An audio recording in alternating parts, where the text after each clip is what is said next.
Hello friend, welcome to Manish Sharma. आप सभी viewer को हैप्पी न्यू ईयर 2024 एंड हमारी ये शुभकामनाएं है कि आपका ये नया वाला साल काफ़ी अच्छा रहे, प्रॉस्परस रहे, वेल्दीएस्ट रहे। आप खूब अच्छी सारी चीज़ें सीखें, आपकी हेल्थ अच्छी रहे, यही हमारी शुभकामना है। इससे शुरुआत करते हैं। So once again happy new year. और आज का हमारा टॉपिक है पोर्टफोलियो में कितने शेयर्स होने चाहिए हमारे, और म्यूचुअल फंड कितने काउंट में होने चाहिए।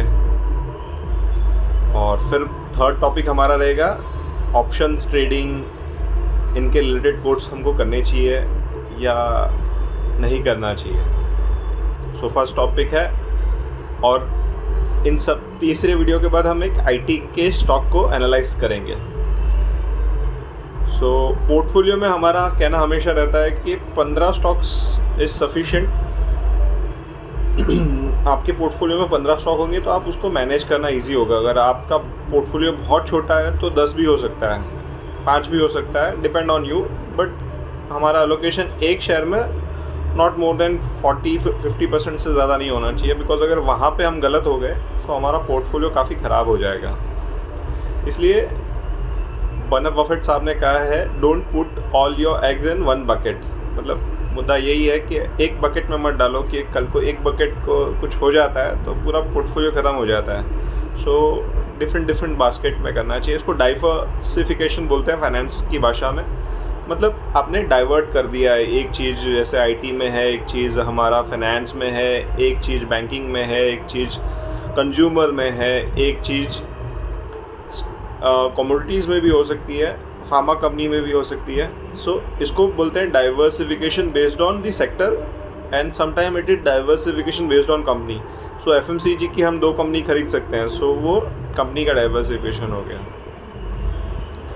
सो 15 स्टॉक बोले। और म्यूचुअल फंड में हमको लगता है 3 से 4 या 5 म्यूचुअल फंड बहुत है, सफिशिएंट है। अगर आप डेट वाले को छोड़ दो तो इक्विटी के 4 फंड आपके पास हैं तो दैट्स मोर देन सफिशिएंट।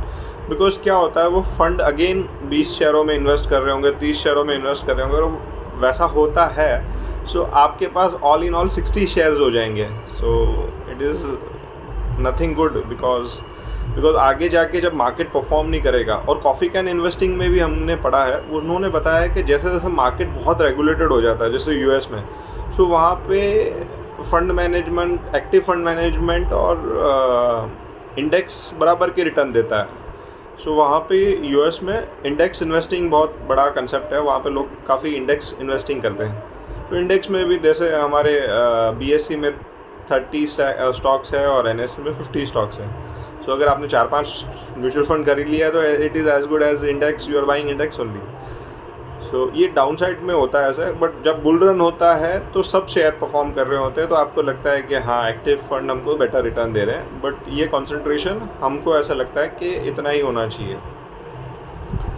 और ऑप्शन ट्रेडिंग, हालांकि हमने इसके वीडियो बनाया था कि क्या स्टॉक मार्केट की अर्निंग से हमारा गुजारा हो सकता है क्या।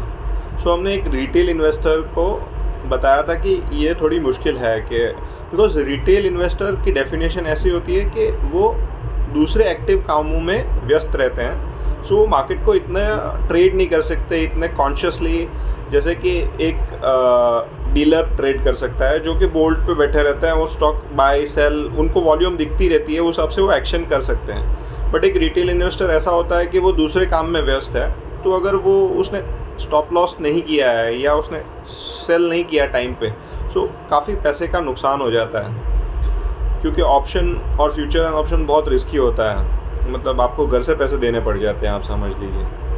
बट हाँ, जो इंस्टीट्यूशन होते हैं ऐसे, जो एक्टिवली सिर्फ स्टॉक मार्केट करते हैं, वो लोग डाउन साइड में भी पुट करके ये पैसे कमा लेते हैं। एक होता है कॉल ऑप्शन, एक होता है पुट ऑप्शन। कॉल ऑप्शन ये होता है कि आपको पता है कि मार्केट अपसाइड जाने वाला है, तो you are buying call option. So उसमें एक प्रीमियम आप पे करते हो, और मार्केट बहुत ऊपर चला जाता है तो हायर प्राइस पे आप सेल कर सकते हो। तो जो और डाउन साइड में जाता है तो जितना आपने कॉल बाई किया उतना ही आपका रिस्क रहता है, मतलब जो ऑप्शन का फीस है। और पुट ऑप्शन में भी ऐसा है कि आप एक्सपेक्ट करो मार्केट डाउन साइड में जाएगा, बट ये हम खुद नहीं करते हैं, ना ही हम हमारे जो रिटेल इन्वेस्टर, बिकॉज उनके पास मार्केट का इतना टाइम नहीं होता है उनके रूटीन कामों के कारण, इसके लिए हम उनको मना करते हैं। बट जो प्रोफेशनल होते हैं, इंस्टीट्यूशन होते हैं, जो प्रोफेशनल ट्रेडर होते हैं, वो कर सकते हैं, उनको लगता है। बट हमने जितनी भी बुक्स पढ़ी है, जितने भी इन्वेस्टिंग की बुक पढ़ी है, वहाँ पे हमने यही सीखा है कि बहुत लॉन्ग टर्म में trading is not good, because बहुत रिस्की जॉब है। आपको हर टाइम टॉस पे रहना पड़ता है, सेल करना पड़ता है, बाय करता रहना, बहुत जागरूक रहना पड़ता है कि यूएस में कुछ हो गया, ग्लोबल में कुछ हो गया, आपको एक्ट करना पड़ता है। अगर वहाँ पे थोड़ी भी आपकी लापरवाही होगी तो आपके नुकसान हो जाएगा। सो ये था फ्यूचर एंड ऑप्शन। और कई लोग बड़े बड़े कोर्स ऑप्ट कर लेते हैं 36-50,000 का ऑप्शन एंड फ्यूचर्स का, सोचते हैं कि भाई वो रातों रात करोड़पति हो जाएंगे। तो ऐसे मत करिए, बिकॉज ये सच में लॉन्ग टर्म इन्वेस्टिंग से ही आपके पैसे बनेंगे। आप ऐसे शॉर्ट टर्म के पैसे पे मत भागिए, कई बार बहुत रिस्की हो जाता है ये। सो लॉन्ग टर्म में पेशेंसली पैसे बनते हैं, बट बनते डेफिनेटली। सो हमारा सजेशन ये रहेगा, आप लॉन्ग टर्म फंडामेंटल इन्वेस्टिंग के बारे में सीखते रहिए कि कैसे इन्वेस्ट करना चाहिए, क्या वैल्यूएशन पे इन्वेस्ट करना चाहिए, कब कोई शेयर सेल करना चाहिए। ये चीज़ों को आप सीखेंगे तो आपके पैसे अच्छे खासे बन जाएंगे। तो आज का हमारा वैल्यू पिक है लैंसर एंड टर्बो माइंडट्री। ये शेयर हमारे पोर्टफोलियो में भी है, और ये शेयर हम सिर्फ एक रिसर्च पॉइंट ऑफ व्यू से एनालिसिस कर रहे हैं। This is not a buy and sell recommendation. If you are considering it to buy, then you should consult your financial adviser, है ना। So let's begin. Book value इनकी 610 है, return on equity 28.9 है। हमने screener.in से देख रहे हैं। सो जो हमारा tax free risk free ratio के फॉर्मूला के हिसाब से हम इसको 30 कंसिडर करते हैं। मर्जर भी हुआ था इनका लास्ट ईयर माइंडट्री के साथ में। सो 30 डिवाइड बाई 5 यानी कि you can pay 6 time 6 time you can pay. So 3600 fair value होता है, बट स्टॉक ट्रेड कर रहा है 6295 पे। सो उसका कारण ये है, इस बिज़नेस में ग्रोथ अच्छी दिख रही है हमको। इनकी कॉल भी हमने पढ़ी, बिकॉज इनका जून क्वार्टर का जो रिज़ल्ट आया था वहाँ पे सेल्स ग्रोथ थी इनकी करीबन 13.84, और जो सितंबर क्वार्टर का रिज़ल्ट आया था वहाँ पे इनकी सेल्स ग्रोथ थी 8.4। और रिटर्न ऑन इक्विटी तो हमने बताया 30%, जो हमारा रहता है एटलीस्ट 15% तो होना चाहिए। और कंसिस्टेंटली शेयर्स ने अच्छा परफॉर्म किया है, और इसलिए हमको लगता है ये शेयर अच्छा लॉन्ग रन में पैसा बना सकता है। सो इनकी कॉल हमने ओपन कर ली। इन्होंने जैसे इनके फाइनेंशियल्स देखते हैं, सो रेवेन्यू 1.6% से क्वार्टर ऑन क्वार्टर ग्रोथ कर रहा है यूएसडी टर्म्स में। आईएनआर टर्म में तो 8% है, बट यूएसडी टर्म्स में 1.5% is quite good, because dollar is also appreciating. EBITDA is also growing. EBITDA degrowth दिखा रहे हैं यहाँ पे 1.1 का EBITDA margin. PAT margin is also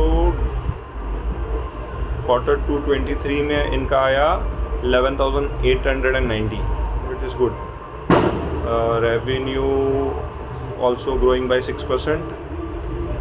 और कुछ साइलेंट फीचर ये है कि industry wise they are doing good. Banking financial sector इनका 36% कंट्रीब्यूट करता है, और आईटी मीडिया भी 25% करता है। बीच में उन्होंने एक प्रोडक्ट लॉन्च किया था रिटेल ट्रेडर को उनको इन्वेंट्री मैनेजमेंट का, so which will also be good for the company.